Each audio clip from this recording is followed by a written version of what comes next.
Once upon a time, in the heart of Lagos, there lived a young woman named Adora Obialo.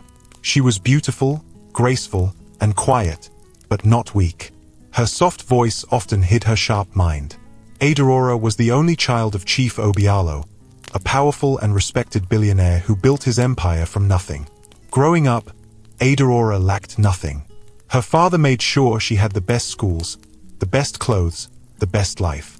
But Adora was not like the other rich girls who showed off their wealth. She liked to stay simple. She never wore loud makeup. She never boasted.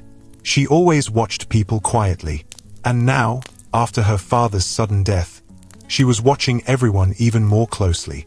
The funeral was grand. The streets of Victoria Island were blocked. Rolls-Royces lined the roads. Men in agbadas and women in flowing lace filled the compound. Drums beat softly as the body of Chief Obialo was lowered into the ground.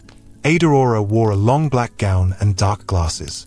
Her eyes were hidden, but behind the shades, tears flowed.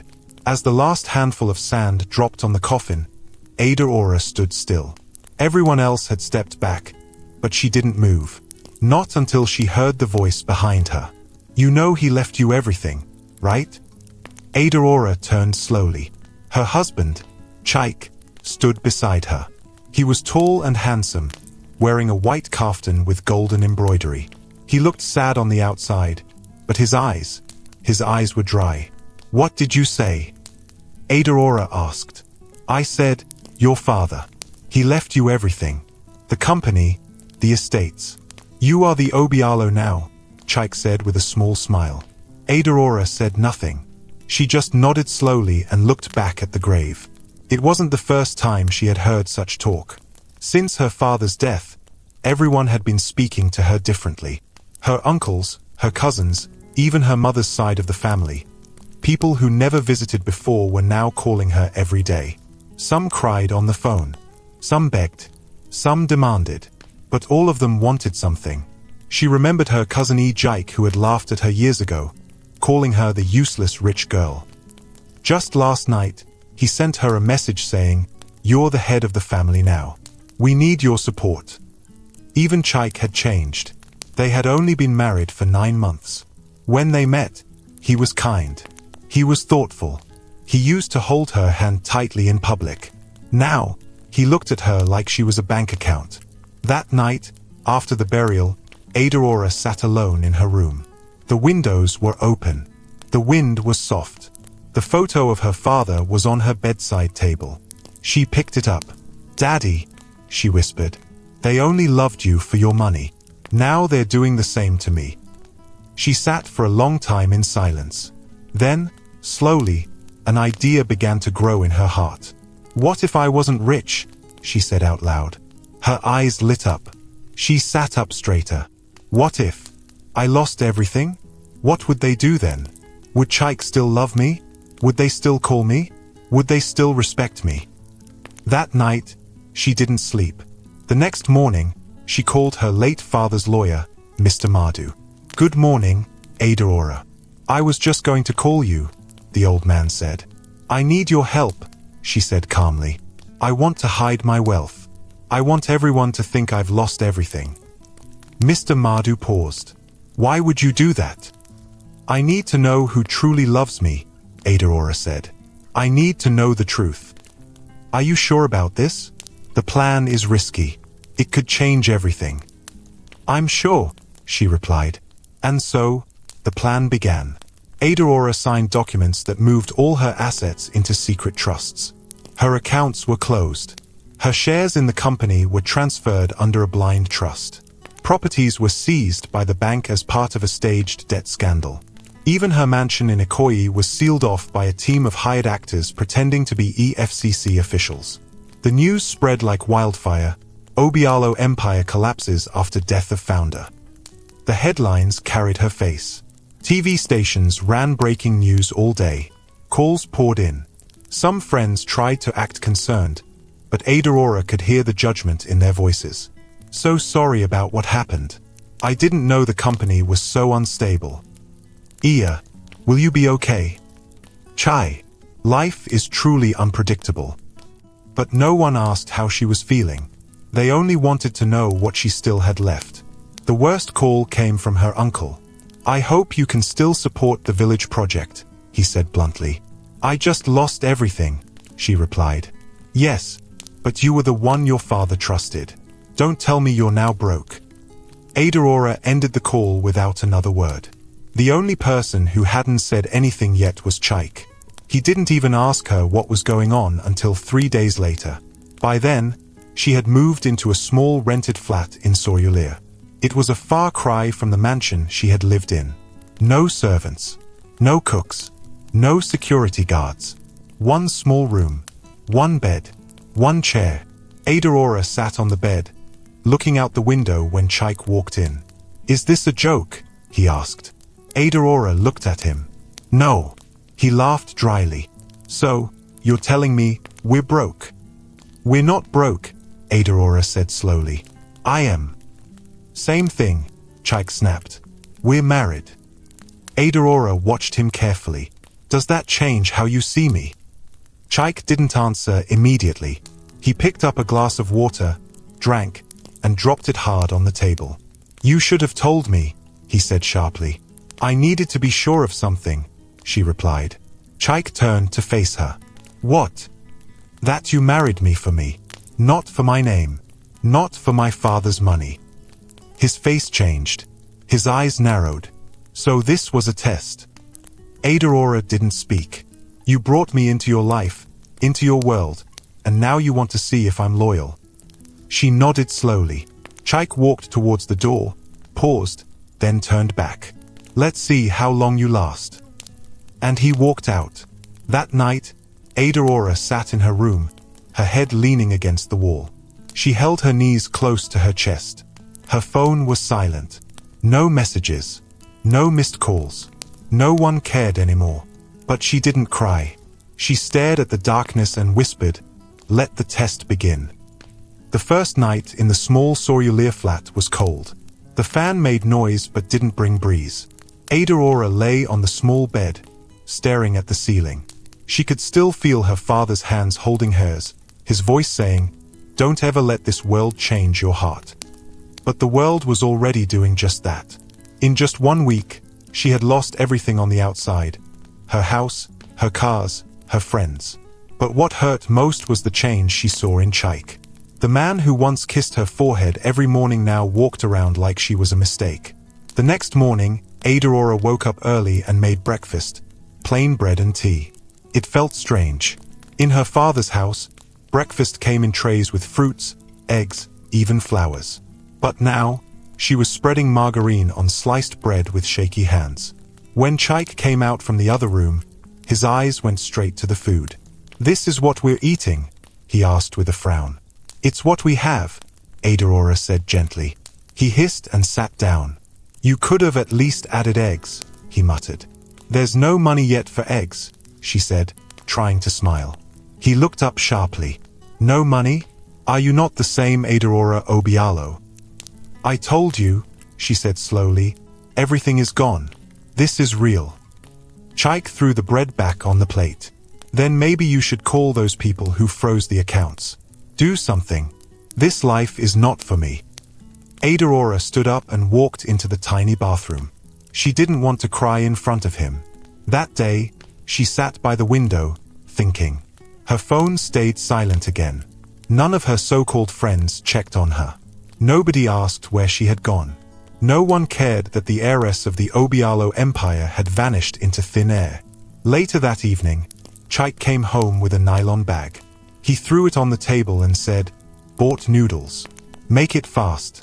I'm starving." Adora nodded. "All right." She boiled water, added the seasoning, and watched the steam rise from the pot. She felt strange. Not because she couldn't cook. She had learned to cook years ago. But because Chaik didn't even say thank you. She placed the food before him. Chaik ate fast. Not a single word. When he finished, he looked at her. "I need cash tomorrow." "For what?" she asked. "For transportation. Or do you want me to trek to the office?" She hesitated. "I only have 1,000 left." Chaik stood up. 1,000? Are you joking? "No." That's all, she whispered. Chaik laughed coldly. You're really useless like this. Adora blinked. What did you say? He picked up his bag. Forget it. I'll find a way. You think this suffering life suits you? Let's see how long you last. And again, he left. Adeora's hands shook as she picked up the plate. She walked slowly to the sink. As she washed it, tears dropped into the water. But she didn't make a sound. Later that night, she sat on the floor and whispered to herself, "He doesn't love me. He never did."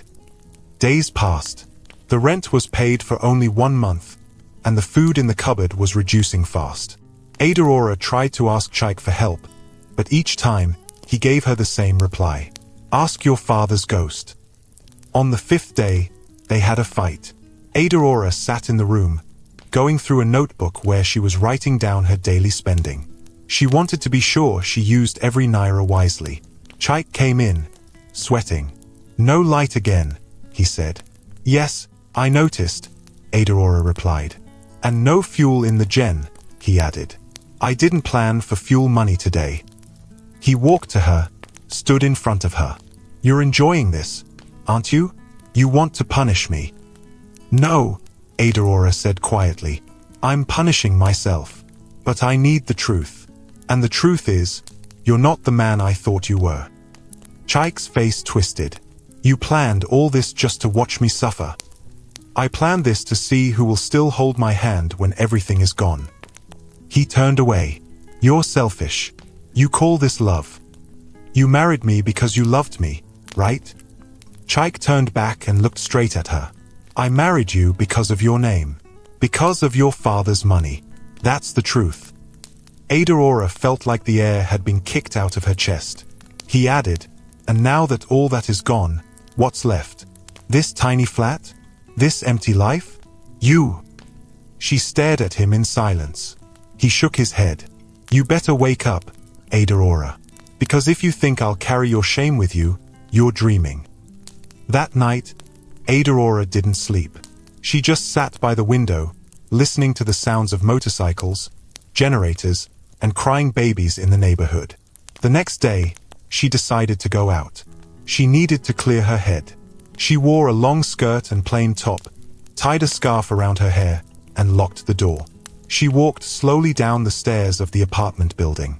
As she reached the bottom, someone called out, Madam Adora. She turned. It was an old woman from the flat beside hers. You day go out? The woman asked with a kind smile. Adora nodded. Yes, just to breathe small. Make you no stay too long. Sun day hot. Adora smiled faintly. Thank you, Ma. She stepped out and began to walk. The roads were rough. Dust filled the air. Hawkers shouted. Buses honked. Children ran barefoot. She felt like she was in another world. As she crossed a narrow road, her phone rang. She looked at the screen. It was her old friend, Uchichi. Her heart jumped. Maybe someone finally cared. Hello. Adora, is it true? Uchichi asked quickly. What? That you're poor now? Adora paused. Yes. Silence. Then Uchichi said, I wanted to invite you for my bridal shower. But I don't think you'll feel comfortable. The girls attending are, you know, on a certain level. Adora smiled sadly. It's fine. All right. Take care. The call ended. Adora dropped the phone into her bag. Her eyes were wet, but she didn't cry. She turned back. She was tired.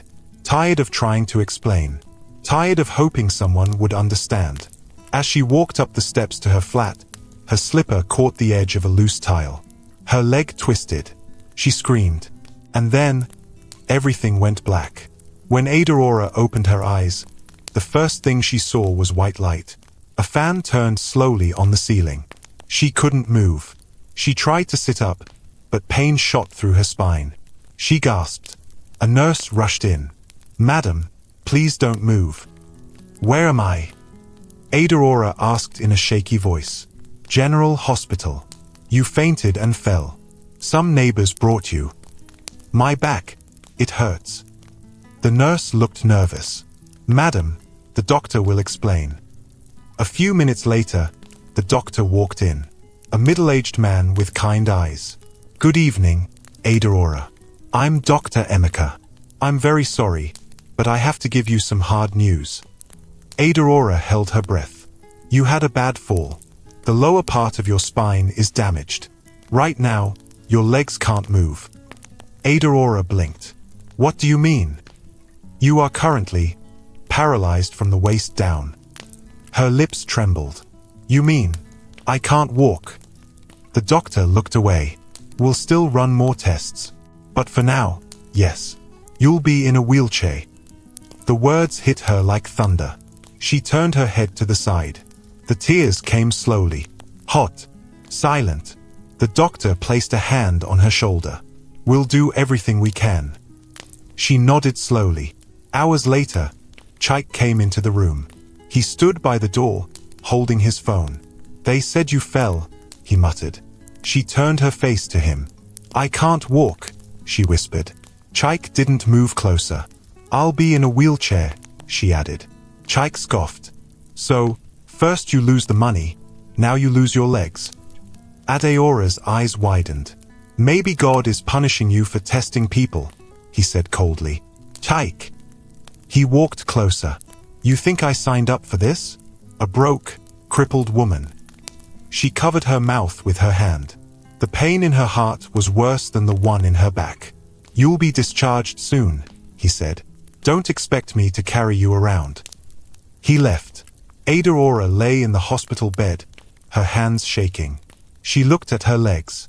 They didn't move. She closed her eyes and whispered, "This is more than a test now. This is war." The day Adora was wheeled out of the hospital, the sky looked grey. The clouds hung low, and everything felt cold. She sat in the wheelchair quietly, staring ahead as two nurses helped her down the ramp. Her body was weak, but her heart felt weaker. Chaik stood by the hospital gate, holding his phone and chewing gum. He didn't look up when the nurses brought her forward. He didn't even say a word of greeting. He just stood there like someone waiting for a package to be delivered. "Sir, please help us carry her into the taxi," one nurse said politely. Chaik rolled his eyes. "You people have hands. Push her inside." Adeora's lips pressed together. She didn't say anything. She had cried enough in the hospital. She had cried when she first realized her legs were no longer working. She had cried when Chaik visited only once in 4 days. And she had cried the most when she saw the way he looked at her now, like a broken object. When they got to the flat, Chaik opened the door and stepped inside. He didn't wait to help her in. Adora struggled to push the wheels over the small step at the entrance. The pain in her arms made her wince. Her body was still healing. The doctor had warned her not to strain too much. The wheelchair got stuck. "Chaik," she called softly. He was already sitting on the couch, scrolling through his phone. "Chaik, please help me." He sighed loudly. "Must I do everything now? I can't lift it over the step." He stood up slowly, walked over, and without saying anything, grabbed the handles and pushed the wheelchair inside. "There," he said, letting go quickly. Adora wheeled herself to the corner and looked around. The room felt smaller than before. Everything looked darker.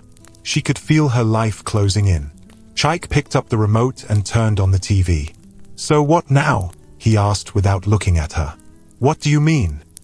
"What's the plan?" he said, still watching the screen. "You can't walk.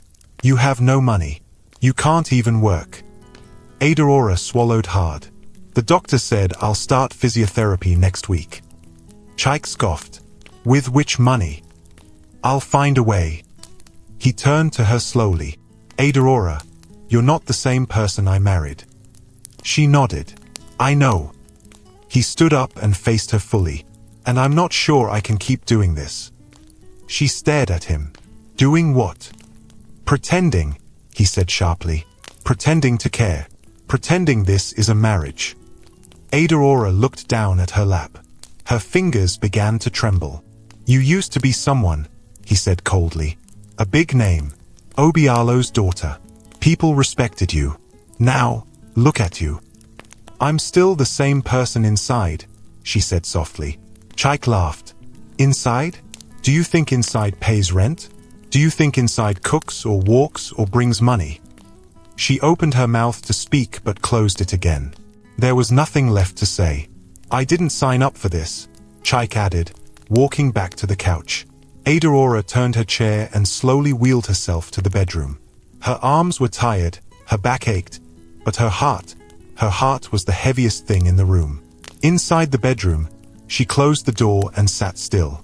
She stared at the wall and whispered, "This was supposed to be a test, but now it's something else." She looked down at her legs. They lay there, quiet and useless. "I thought I was in control," she said. "But maybe I was wrong." The next few days were harder than anything she had ever faced. Each morning, Adora woke up before Chaik. She cleaned the small flat from her chair, using a long mop and stretching painfully to reach corners. She made simple meals with the little groceries they had. She tried to stay cheerful, tried to keep hope alive. But Chaik didn't notice. Or maybe he didn't care. He came home late every night. Sometimes, he didn't come at all. He would return in the morning smelling like alcohol and perfume. When Adora asked where he went, he would snap back, "Don't start your drama." One afternoon, Adora saw him counting money on the bed. "Where did you get that?" she asked. He ignored her. "Chaik." He looked up. "I sold your gold wristwatch." Adora gasped. "That was my father's gift." Chaik shrugged. "You're not using it. We need money." "You didn't ask me." "Ask who? You think you have power here? You can't even move your legs." Adeora's chest tightened. He stood and walked out. She sat alone for hours, staring at the empty spot on the wall where her father's portrait once hung. She had hidden it the day she fell, but now she wished she could talk to it. "Daddy," she whispered, "I thought I was strong. I thought I could find out the truth. But I didn't know the truth would hurt like this." Her eyes filled with tears again. One evening, Chaik brought a visitor to the house. A slim woman with long fake lashes, wearing a tight dress and heavy perfume. Adora was in the room when she heard them laughing in the sitting room. "Your place is small but cozy," the woman giggled. "Yeah, don't mind it," Chaik replied. "I'm just here temporarily. Once business picks up again, we'll move." Adora rolled herself to the door and opened it slightly. She could see them sitting close. Too close. "Your wife doesn't mind?" the woman asked in a low voice. "Mind what?" Chaik said. "That one doesn't know what's happening around her." The woman giggled again. Adeora's hands gripped the wheels tightly. She backed into her room and closed the door. Later that night, she confronted him. "You brought a woman into our home," she said as he changed his shirt. "She's a friend. Friends don't touch knees and whisper in corners." Chaik turned sharply. "Are you monitoring me now? This is still my house." "Really?" he snapped. "You think this dump is yours? You think you're still in Ikoyi?" Adora looked away. "You don't own anything anymore," he said cruelly. "You're just a broken woman stuck in a chair." She felt her chest rise and fall with pain. "You didn't even ask if I was okay when I came back from therapy today," she said quietly. "I didn't have to. You're still breathing, right?" Adora said nothing. "You're lucky I haven't left you yet," Chaik added. That night, she slept with her back to him, tears soaking her pillow. Weeks passed. Each day became harder. The physiotherapy was painful. The doctors encouraged her, but progress was slow. Her legs remained numb. Her arms grew stronger from pushing the chair, but her heart remained tired. One morning, after Chaik left the house, Adora tried to stand. She grabbed the wall and pushed herself up, using her arms. Her legs shook. Pain shot through her spine. She collapsed. She lay on the floor, breathing hard, her face pressed to the cold tiles. She whispered, "I will not give up." Slowly, she dragged herself to the bed, used her arms to climb up, and sat there panting. Her phone rang. It was her aunt. "Ah, Adora." "Long time," the woman said. Auntie, good morning. I heard you had an accident. Iya. Yes, I'm getting better. Good. So, your cousin needs help with school fees. Adora blinked. I don't have money right now. Silence. So the news is true? You're truly broke. I'm fine, Auntie, but I can't help now. Ah, God help you. Oh, it's not good for a woman to be helpless. Take care. The call ended. Adora looked at her phone and laughed bitterly. The laugh turned into a sob. She whispered, "Nobody is calling to ask how I feel. They only call to collect." She dropped the phone and stared at the ceiling. That evening, when Chaik returned, he threw a plastic bag at her. "Eat. I brought food." She opened it. It was stale jollof rice. She looked up. "Thank you." Chaik sat and pulled off his shoes. "I'm going out later." "Again?" "Yes." "Where do you go every night, Chaik?" He didn't answer. "Chaik, please talk to me." He looked at her coldly. "I have nothing to say to you. I'm still your wife." "No. You're just a problem I have to manage." Adeora's lips trembled. "Do you hate me that much?" "I don't hate you," he said, standing up. "I just don't feel anything anymore." And he walked out. That night, Adora sat by the window. The room was quiet. She held her father's old handkerchief in her lap. "I didn't know this test would cost me everything," she said out loud. "I thought I would just see the truth and fix things. But now I don't even know how to stand again, literally and emotionally." She closed her eyes. "I'm tired, Daddy. So tired." But in her heart, something small remained. A tiny spark. A whisper. "Don't give up yet." She opened her eyes, wiped her face, and whispered, "I will not let this destroy me. Even if I'm in a wheelchair for life, I will rise again." And for the first time in weeks, she believed it. Adora woke up to the sound of the front door slamming. Her eyes opened slowly. She looked around the dim room. The sun had not yet fully risen. The air was quiet. Only the sound of her wall clock ticking filled the space. She turned her head slightly and saw that Chaik was not beside her. His side of the bed was empty. Again, it had become normal. He hardly spent nights at home anymore. Most times he came in late, and some nights, he never came back at all. Adora stared at the ceiling and took a deep breath. Her body still ached from the last round of physiotherapy. Her arms were sore, and her back still throbbed. But the pain in her body wasn't what broke her. It was the silence. The way Chaik no longer looked at her. The way he walked past her like a piece of old furniture. She sat up slowly, grabbed the side of her wheelchair, and pulled herself in. She had become used to it now. Her arms were stronger, and her movements were faster. She wheeled herself out to the living room. The curtain was still drawn. The room was quiet. She looked around. No signs of Chaik. His slippers were gone. His bag too. She picked up her phone and checked the time. 6:12 a.m. No missed calls. No messages. She sighed and went into the kitchen to boil water for tea. There wasn't much in the house. The cupboard had 2 packs of noodles left, half a tin of milk, and dry Gary. The fridge hummed weakly. There was no light, but the generator had been run for 2 hours the night before, just enough to keep things cool. She made her tea slowly and sipped it in silence. Then, her phone rang. She looked at the screen. Unknown number.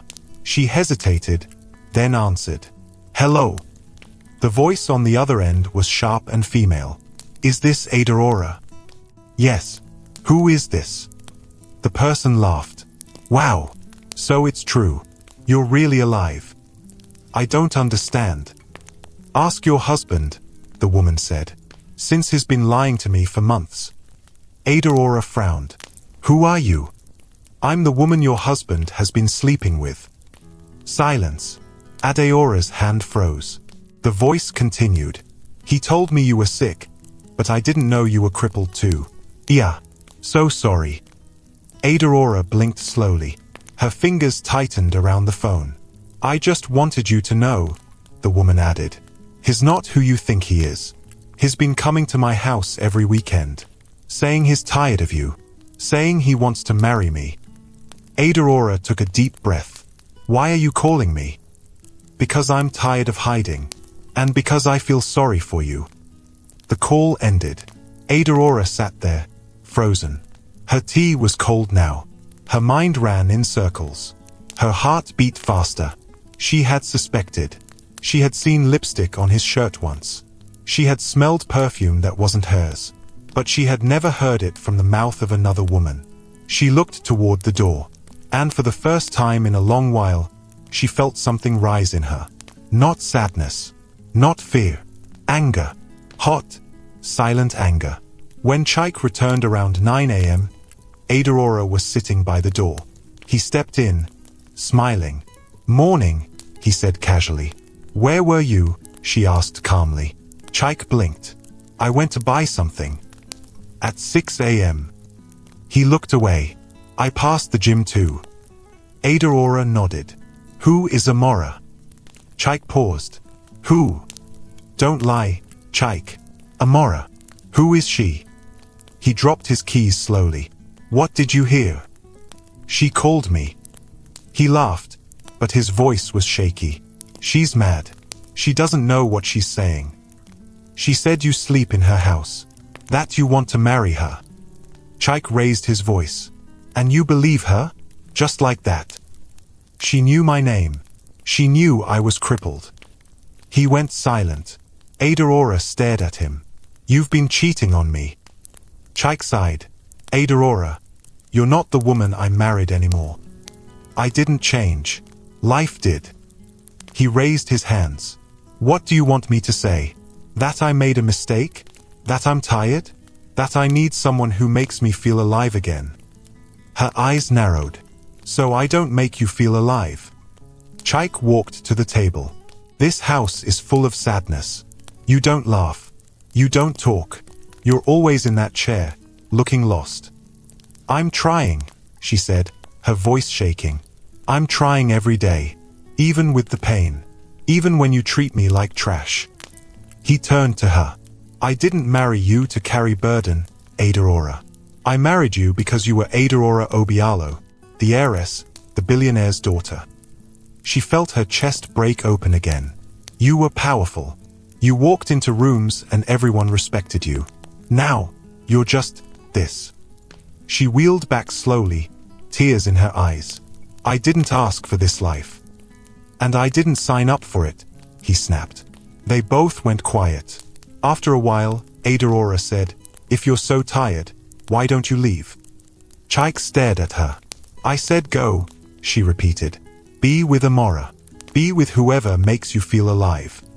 He looked unsure for the first time. "You're pushing me out." "I'm already alone, Chaik. You left long ago." He picked up his keys and wallet. "I'll be back tonight," he said. "Don't bother." He paused. Adora looked at him one last time. "You broke my heart, but you won't break my spirit." He left, and Adora sat still. Her chest was heavy, but her eyes were dry. Later that day, she tried to reach out to someone, anyone. She called her cousin, Ifunanya. "Iffy, I need to talk," she said. But the voice on the other end replied, "Please, I'm busy. Call me later." The line went dead. She called her old driver. "Olga Martins, it's Adora." "Adora? Madam? You day where?" "I'm home." "Which home?" "I thought. I heard things." "It's okay. I just wanted to hear a familiar voice." "Ah, sorry, Ma. I'm working for another madam now, but I wish you well." He ended the call. Adora dropped the phone on her lap. She looked around the room. The cracks on the wall, the worn rug, the broken fan.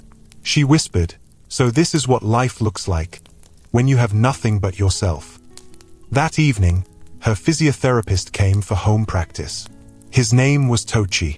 He was young, quiet, and kind. "Ready for today?" he asked, rolling up her sleeves. Adora nodded. "I have to be." They practiced arm exercises. shoulder stretches. He tried to massage her legs, but there was no response. "I feel nothing," she said sadly. "Don't worry. It takes time." She looked at him. "Thank you for not giving up on me." He smiled gently. "You're stronger than you know." When he left, Adora sat alone in the room. The light had gone. The bulb flickered weakly. She lit a candle and held her father's handkerchief in her palm. She whispered, "Daddy, I thought I was doing something smart. I just wanted to know who was real. But now I've lost more than I planned." She looked at the candlelight. "But maybe I needed to lose everything to see clearly." Suddenly, she heard a phone ring from under the couch. Not her phone. Chike's. He had forgotten it. She picked it up and saw a message flash on the screen. "Amora, baby, I miss you. Come back soon. She doesn't need you anymore." Adeora's hand trembled. Another message came in. "Amora, don't forget to bring the gold necklace. I want to wear it tomorrow." Adora stared at the screen. So he was not only cheating. He was giving away her things. She opened the message list. Dozens of messages. Photos, videos, jokes, voice notes. All of them filled with laughter and affection. None of them for her. She dropped the phone. And for the first time in a long while, she screamed. She screamed from her stomach. Loud, raw, painful. Tears flowed freely. She grabbed the pillow and screamed into it again. It felt like her heart had cracked open. She shouted, "I loved you. I gave you everything. How could you do this to me?" Her body shook with anger. She cried until she couldn't breathe. Then she wiped her eyes and whispered, "Enough." She picked up her own phone and dialed a number she hadn't called in months. It rang twice. "Hello?" came the voice. "Uncle Mardu. It's Adora." The old lawyer's voice softened. "Adora? My dear, it's been so long. I need your help.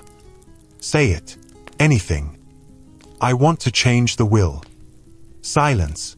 "I want to cut out my husband. I want to protect what's left. And I want you to come see me tomorrow." The lawyer cleared his throat. "Are you sure you're ready?" "Yes. I've seen enough." He paused. "Then I'll be there." She ended the call. And for the first time in weeks, Adora felt something rise in her again. Not anger this time. Fire. Not the fire of hate, but the fire of strength. She wheeled herself to the window. The night breeze touched her face. She whispered, "They think I'm finished. But I'm just getting started." The next morning, Adora was already awake before the sun rose. Her eyes were open, but her body didn't move. She had not slept much. Her pillow was still damp from last night's tears. Everything she read on Chike's phone was still fresh in her mind. Amora's voice notes, the stolen gold, the pictures of them together like a couple in love. Adora lay there quietly, listening to the sound of water dripping from the tap in the bathroom. Every sound in the house now felt louder, sharper. Even the creaking of the door felt like someone shouting in her ears. She heard the front door open. Chike was back. She didn't move. She waited. She listened to the sound of his slippers brushing the tiled floor, the jingle of keys as he dropped them on the table, the loud yawning he always did when he came back from somewhere he wasn't supposed to be. Then he opened the door and stepped in. He smelled of perfume. Not hers. The same one from the other night. Adora slowly turned her head to look at him. He paused. "You're awake?" She didn't answer. He walked to the wardrobe and pulled off his shirt. Traffic was mad. "I almost slept at my guy's place again." Still, she said nothing. Chike looked at her. "You're not talking." She slowly sat up. "I saw your phone." His hand froze. Adora continued, "Amora sent you messages. She said she misses you. She said I don't need you anymore. And she asked for the gold necklace my father gave me." Chike turned around. "You went through my phone." "You left it here," she said. "I read everything." Chike rubbed his forehead. "You had no right." Adeora's voice rose slightly. "No right? You brought another woman into our lives. You lie every day. You cheat. You steal from me. And now you say I had no right." He looked away. "You don't understand." "I don't understand what?" He threw his shirt on the bed. "Life is hard, Adora. You think it's easy for me to carry this new version of you? You can't even stand. I go to work, I come home, I feed you, I take care of this house. And you sit in that chair and watch." "I sit in this chair," she said, her voice shaking, "because I fell while trying to survive in the poor life you never helped me adjust to."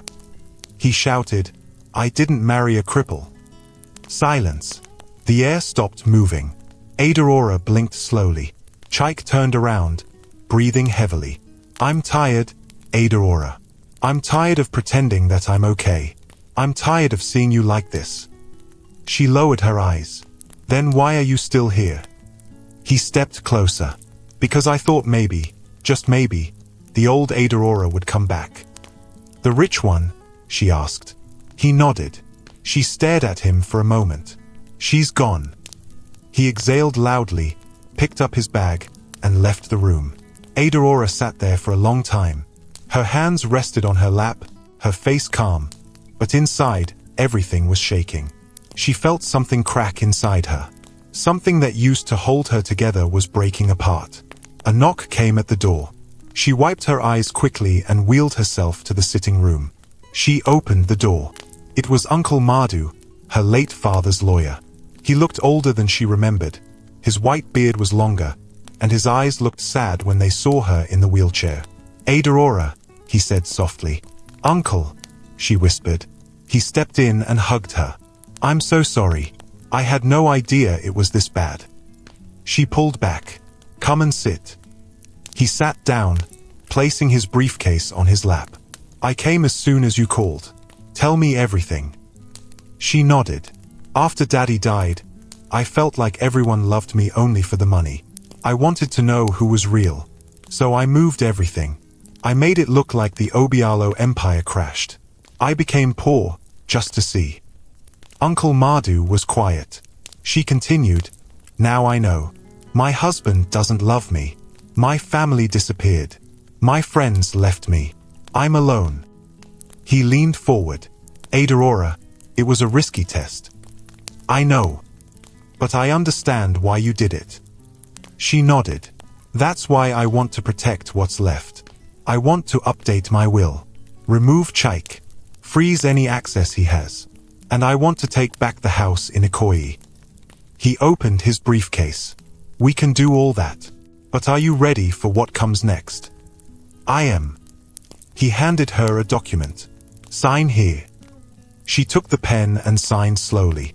When he finished packing up, he said, "Adora, your father would be proud of your strength. Don't let pain stop your purpose." She smiled faintly. "Thank you." He left. A few minutes later, Chaik returned. He looked at her. "Who was that?" "My father's lawyer." "What did he want?" "To update my will." Chaik paused. Adora met his eyes. "I removed your name." He laughed. "What?" "I said I removed your name." He dropped his bag. "You can't do that." "I just did."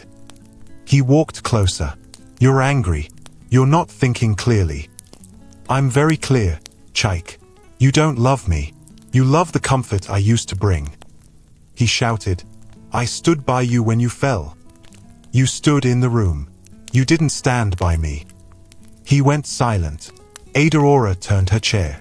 "From today, you are a tenant in this house. Don't touch my things. Don't enter my room. Don't lie to me again." He laughed bitterly. "You can't even walk, and you're making threats."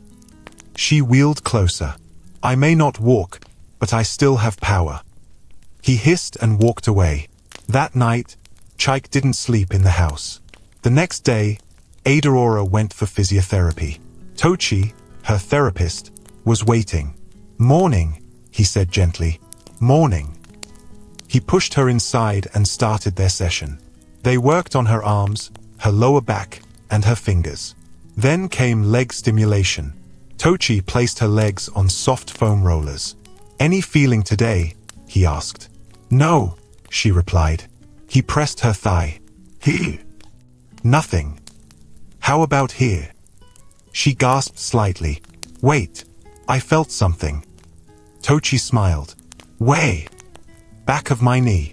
Like a pin. He nodded. That's good news. That's something. Adora smiled faintly. Are you serious? Yes. We'll keep working. She held his hand. Thank you. After therapy, she came home exhausted but hopeful. She had felt something.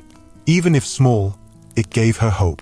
When she entered the house, Chaik was sitting on the couch. He was holding her wedding photo in his hand. She wheeled in and said nothing. He looked up.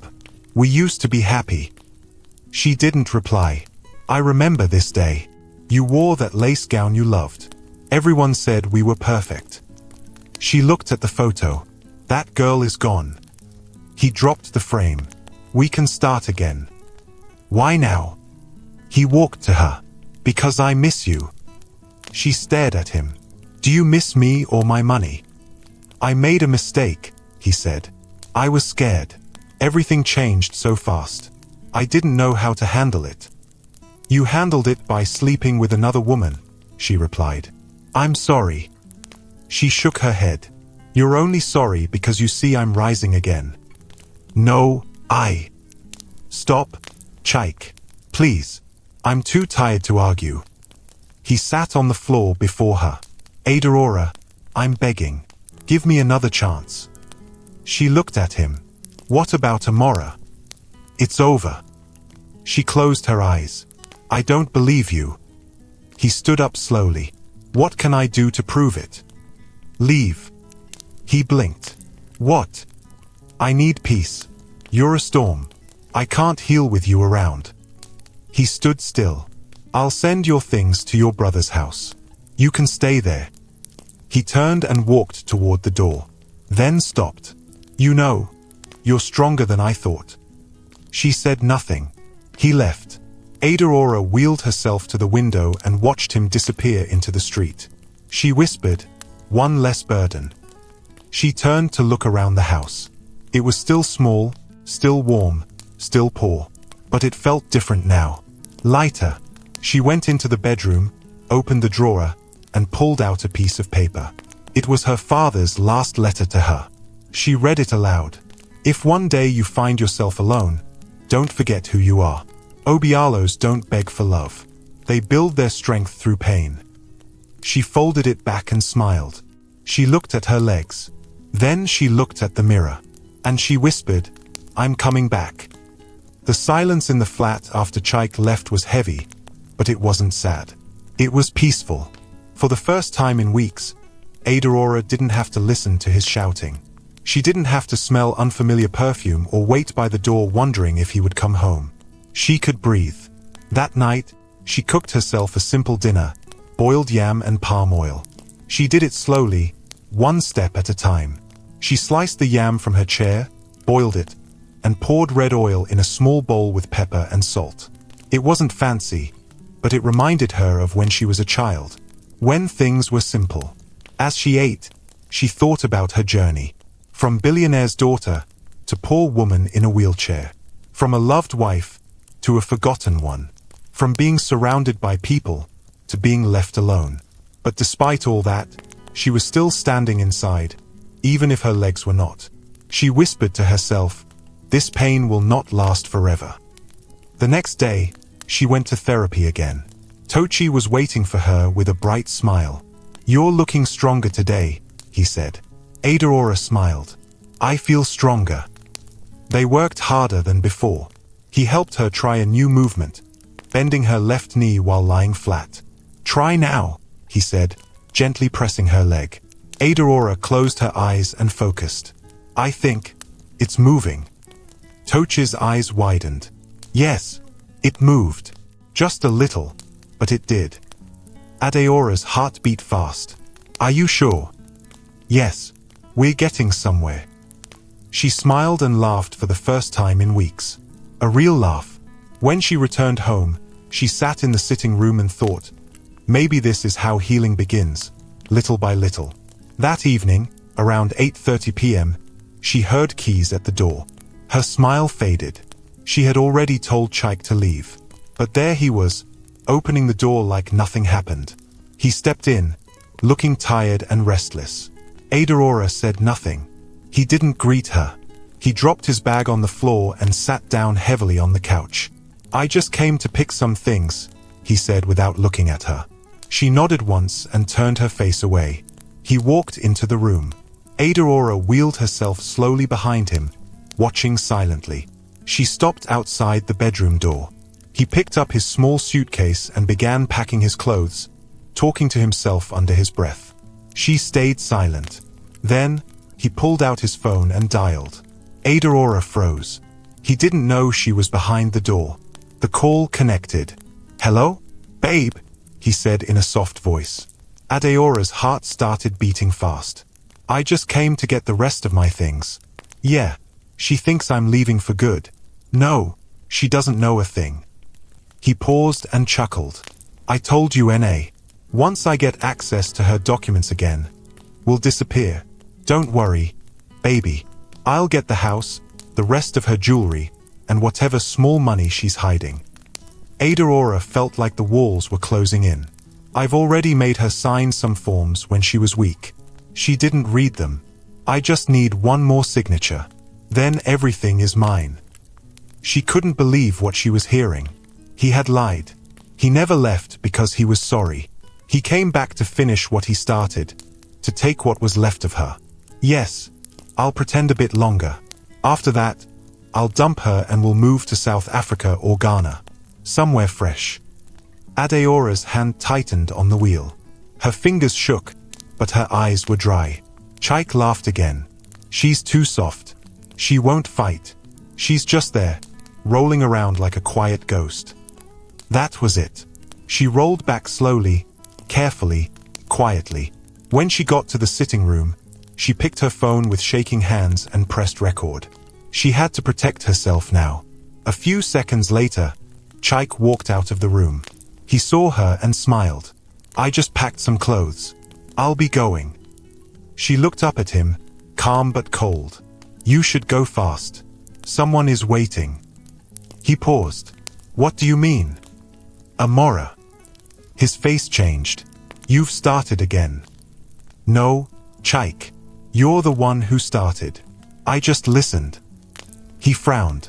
"Listen to what?" "Your call. Just now. I heard everything." His eyes widened. "You were eavesdropping." "I was in my house." He dropped the suitcase. "Listen." She raised her hand. "Don't lie. Don't twist it. You came back to take what's left of my life. But you failed." He pointed at her. "You don't have proof." She pressed play on the recording. His voice filled the room. "Once I get access to her documents again, we'll disappear.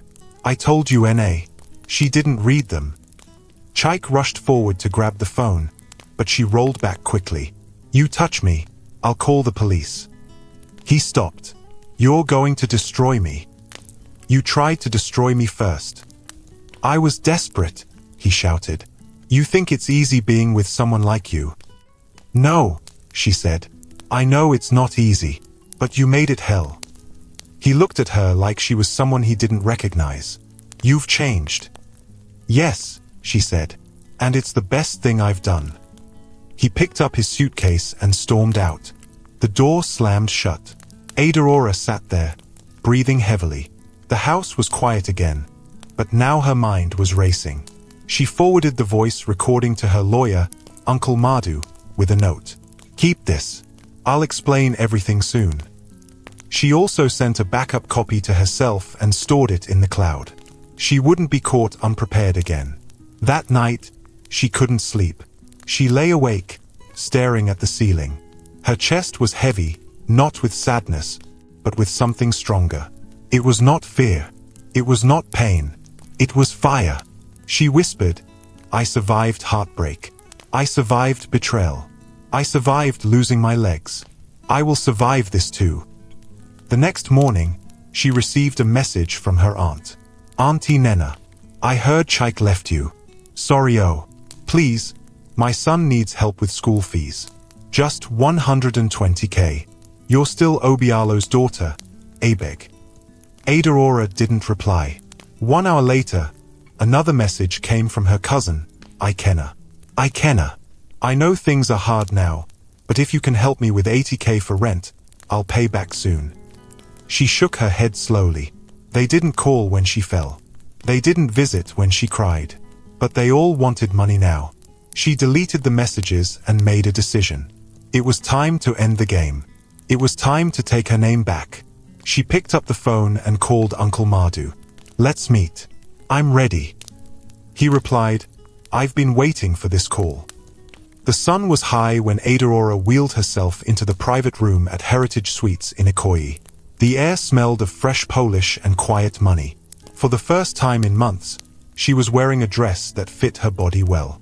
Her hair was neatly packed, and her face carried calmness, but also something new. Strength. Uncle Madu stood up as she entered. He smiled. You look different, Adora. I feel different, she replied as she wheeled herself beside the round table in the center. He helped her settle in, then straightened his files. Everything is ready. Are you sure you want to do this today? Adora nodded. Yes, it's time they all see who I really am. He gave a small smile and walked to the door. In less than 10 minutes, the room began to fill. Her uncle, Chief Ease, her cousin Ikenna, her aunt Nena, even her distant sister Ngozi came in, dressed in gold earrings and dark shades like it was a party. Then came Chaik. He walked in late, dressed in his best outfit, fresh haircut, watch shining. He looked around and smirked when he saw the room full. Adora didn't speak to any of them. They all sat down. The murmuring began. What's this about? She called us for meeting, after months. Maybe she's finally ready to return what's left of the estate. Chaik leaned back in his seat. She's looking fresh again. Something's up. Uncle Madu walked to the center and raised his voice. Good afternoon, everyone. My name is Barrister Madu, longtime legal advisor to the late Chief Obialo and his daughter, Adora. We are here today for one reason, to address the final status of the Obialo estate and make certain announcements concerning the family legacy. The room quieted. He turned to Adora. Madam, would you like to speak? She wheeled forward slowly. Her voice was calm, but firm. When my father died, she began, everyone said I was lucky, that I was now in charge. But soon after, when I acted poor, nobody stood by me. The room shifted. She looked around. I lost friends. I lost respect. Even my own husband left me emotionally, then physically. Some of you laughed behind my back. Some of you ignored me when I called. But today, I want to thank you. They stared in confusion. Because you helped me see the truth. Her uncle coughed. Ah, Adora, if we wronged you, forgive us. We thought you were finished. The news was everywhere. Her cousin added, yes, and you were not picking calls. Adora held up her hand. Don't lie. I was always reachable. You didn't care. They fell silent. Chaik crossed his arms. What's the point of all this, Adora? You brought us here to shame us. Adora turned to Uncle Madu and nodded. The lawyer pulled out a brown envelope and dropped a document on the table. This, he said, is proof that Adora never lost her wealth. The Obialo Empire never crashed. She simply moved everything out of public view. Gasps filled the room. What? You mean? Wait, what are you saying? Chaik stood up. That's a lie. Madu opened the next file. All her shares were legally protected. The properties were never seized. The accounts were closed on purpose. This was a private test to see who loved her genuinely. Adora looked straight at Chaik. And you failed. His face dropped. You cheated. You lied. You tried to steal from me even when I had nothing. You laughed with another woman while I sat in a wheelchair crying at night. Chaik stepped forward. You tricked me, Adora. You played with my life. No, she said. You exposed yours. He shouted, You think you can embarrass me in public and go free? She calmly reached into her bag and played the audio again. I just need one more signature. Then everything is mine. Chaik froze. Eyes turned toward him.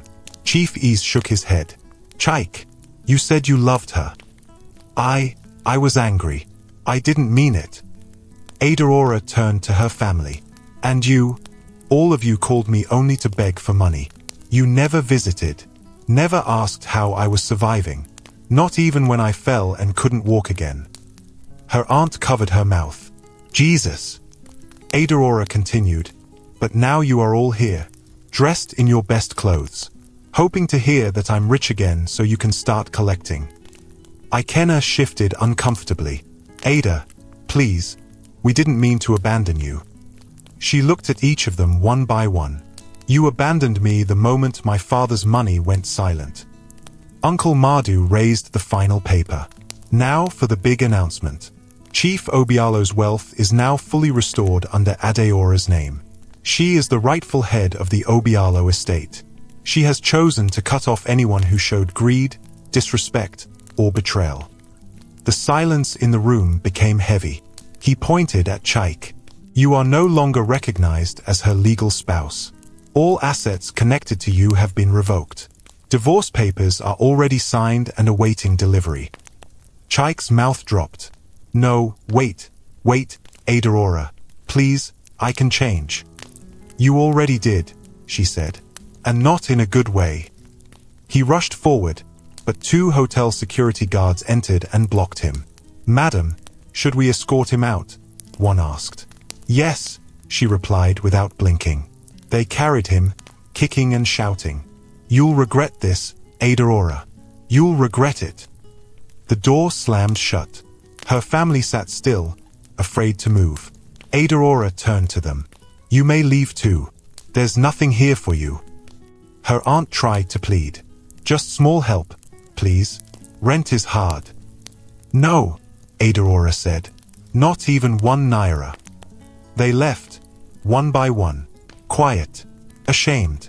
When the room was empty, Adora looked at Uncle Mardu. He smiled. You did well.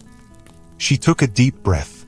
I thought today would break me again, she whispered. But I feel free. He stood. Now you can rebuild. She nodded. This time, for myself. They shook hands. As she wheeled toward the window, the sun broke through the clouds outside. She smiled. She had lost everything. But now, she had herself again. The days that followed the big reveal felt like a new beginning for Adora. She moved out of the small Sorulir flat and back into her late father's mansion in Ikoyi. The tall gates were cleaned. The dry fountain at the center of the compound was repaired. The inside of the house no longer felt like a museum of old memories. It felt alive again. But the biggest difference wasn't the house. It was Adora. She was no longer scared. No longer quiet. No longer weak. She was still in a wheelchair, but now she sat taller than before. Her eyes were sharper. Her voice firmer. She had faced fire and didn't burn. Now she was back, not just as Chief Obialo's daughter, but as her own woman. One Saturday morning, she sat at the edge of the garden, drinking papaya juice as the sun gently touched her face. Her new nurse, Nkechi, stood nearby, arranging her medicine. Are you in any pain, madam? Nkechi asked. Only the good kind, Adora smiled. The kind that reminds me I survived. Suddenly, the guard walked up to them. Madam, there's someone at the gate. Says his name is Chaik. Adora blinked. Nkechi asked quickly, should I tell them to send him away? Adora stared at the gate for a few seconds, then said, let him in. The guard nodded and left. Nkechi looked concerned. Are you sure you want to see him? Adora replied softly, yes. This is the part that must happen. A few minutes later, Chaik walked into the compound, slowly. His shirt was rumpled. His face looked tired. His eyes had dark circles under them. When he saw Adora, he froze. She didn't move. She didn't greet him. He removed his slippers at the edge of the patio and stepped forward. Adora, he said quietly. She looked at him. You're brave to show up. I had to, he said. I couldn't sleep. I've had sleepless nights too, she said. Many of them. Most caused by you. He nodded slowly. I don't expect forgiveness. I just needed to see you. I needed to say something. I'm listening, she said. He sat down on the grass in front of her wheelchair. He didn't talk immediately. Then he said, I failed you. I broke every promise I made. I was weak, selfish, and wicked. Adora said nothing. I know I don't deserve your kindness. I don't even deserve this visit, he added. She still didn't speak. Chaik's voice cracked. You gave me everything. You treated me with respect, even when life went hard. And all I did was treat you like trash. He looked down. I became someone even I don't recognize. Adora asked quietly, then why did you do it? He looked up. I thought your money was the only thing that made you valuable. I thought once it was gone, you had nothing left to offer. But I was blind. She raised her brow. And now? Now I see that your strength, your kindness, your patience, they were the real wealth. He shook his head. But I didn't see it then. And I hurt you. Badly. He wiped his face. I didn't come to beg for a second chance, he added quickly. I just wanted to say that I'm sorry. Deeply sorry. Adora watched him. Then she said, I used to think your silence hurt me the most. But I was wrong. Chaik looked confused. What do you mean? She leaned forward slightly. The part that broke me was not the cheating. Not the insults. Not even the day you said I was just a problem you had to manage. He lowered his head in shame. It was the way you looked at me like I was nothing, she continued. Like I had no use. Like I didn't matter anymore. Her eyes started to water, but her voice didn't shake. I would sit on that old bed, staring at the wall, and wonder what I did wrong. I gave you love. I gave you comfort. I gave you my heart. Chaik's eyes welled up. I don't deserve any of it. No, you don't, she said. But I needed to tell you this, because I'm done carrying it. A single tear dropped down Chaik's cheek. Adora looked at him and added, You didn't just break my heart, Chaik. You tried to break my soul. Chaik bent down and cried into his hands. Real tears. Real pain. Not the type he used to fake when he wanted something. Nkechi looked at Adora, her face filled with worry. But Adora gave her a small nod. She was okay. Chaik sobbed louder. I hate who I became. I don't want to be that man anymore. Adora said softly, Then don't be. He looked up. She continued, Change. Be better. Not for me, but for whoever crosses your path next. He nodded, wiping his nose. You're the strongest person I know. I wasn't, she replied, but I became strong, because I had no choice. He stood up slowly. I'll leave now, he said. Thank you for letting me in. Adora stared at him, then said quietly, You may leave, but the pain you gave me, it'll take time to fully go. I understand. He turned around and walked away. As he reached the gate, she whispered to herself, This is how closure feels. 1 week later, Adora had her final physiotherapy session. Tochi was more excited than usual. Let's try the frame again, he said. The frame was a metal walking device with arm support. It had been brought in 2 weeks earlier for balance training. Adora slowly moved from her chair into the frame, her hands gripping the side bars. Tochi guided her legs gently. She looked at him. Okay, ready. He nodded. Lift your right foot, just a little. She focused. Sweat rolled down her temple. Then, with all her strength, she raised her right leg by a few inches. It touched the floor forward. Tochi smiled. Yes, you did it. She gasped. I did. Yes. Then she lifted the other leg. Pain shot through her back, but she didn't stop. She took one shaky step, then another, then one more, and then she collapsed back into the chair. Tochi held her quickly. "You did it," he whispered. "You walked." Adora laughed through her tears. "I walked. Only a few steps, but for her, it was like flying." She wiped her face and whispered, "Thank you, God." Months later, Adora was sitting in the new boardroom of Obialo Holdings. The company had been rebuilt. The old staff had returned. Her late father's office had been cleaned and preserved, but she now used her own space. Her name was on the door. Adora Obialo, CEO. She no longer wore black all the time. Her clothes were bright, her face glowing. Her wheelchair was still there, but now, sometimes, she walked small distances with help. Her board members respected her not because of her father, but because of her courage. Her story had spread quietly.